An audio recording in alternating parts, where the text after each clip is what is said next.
दिल्ली में सत्ता के सिंहासन पर आतिशी विराजमान होने जा रही हैं। वो दिल्ली की तीसरी महिला मुख्यमंत्री होंगी। आम आदमी पार्टी के मुखिया और दिल्ली में अब तक सीएम रहे अरविंद केजरीवाल के पद छोड़ने के ऐलान के बाद ही इस बात के कयास लगाए जाने शुरू हो गए थे कि अब उनकी जगह आतिशी ही इस पदभार को संभालेंगी। ये बात सही भी साबित हुई जब विधायक दल की बैठक में उनके नाम पर सर्वसम्मति से मुहर लगा दी गई। अरविंद केजरीवाल के जेल जाने के बाद वो आतिशी ही थीं जिन्होंने पार्टी समेत कई बड़े मंत्रालयों का कार्यभार बखूबी संभाल लिया था। साथ ही वो अरविंद केजरीवाल से जेल में ही समय समय पर मुलाकातें कर उनके साथ दिल्ली सरकार को संभालने के लिए समन्वय बनाए हुए थीं। यहाँ तक कि आतिशी को दिल्ली की आप सरकार में सेकंड इन कमांड कहा जाने लगा था। आतिशी को दिल्ली के पूर्व स्वास्थ्य मंत्री सत्येंद्र जैन के इस्तीफे के बाद मंत्री बनने का मौका मिला था, जबकि सीएम केजरीवाल के इस्तीफे के बाद उन्हें सीधे मुख्यमंत्री बनने का मौका मिल गया। आतिशी दिल्ली की कालकाजी विधानसभा सीट से विधायक हैं।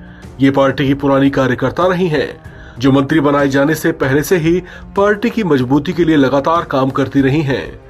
लेकिन इनको चुनाव लड़ने का मौका पहली बार साल 2019 के लोकसभा चुनाव में मिला था। उस समय उन्होंने पूर्वी दिल्ली लोकसभा सीट से बीजेपी उम्मीदवार रहे गौतम गंभीर को टक्कर दी थी। हालांकि उसमें उन्हें शिकस्त मिली थी। इसके बाद आतिशी ने साल 2020 में दिल्ली विधानसभा चुनाव के लिए पर्चा दाखिल किया था, जिसमें उन्हें कालकाजी सीट से जीत हासिल हुई थी।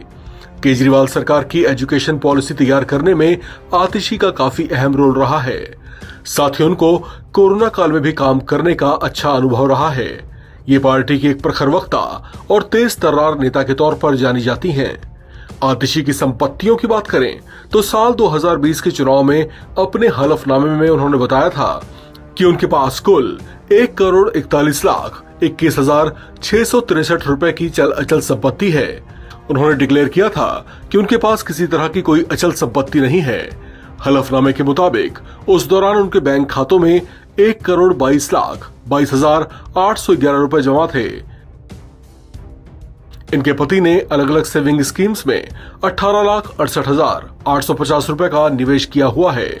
इनके चुनावी हलफनामे के मुताबिक इनके पास अपना कोई मकान, जमीन, गाड़ी या गहने आदि नहीं है। लिहाजा आतिशी की इस नेटवर्थ से लगता है कि वो कितना सादा जीवन जीना पसंद करती हैं। आतिशी पार्टी की एक जुझारू नेता होने की पहचान रखती हैं। इसका परिचय उन्होंने बखूबी दिया था जब अरविंद केजरीवाल जेल में थे। इस तरह से उन्होंने खुद को साबित किया और पार्टी आलाकमान की मोस्ट फेवरेट बन गई, जिसका उनको अब प्रसाद भी मिल चुका है। इस खबर में फिलहाल इतना ही।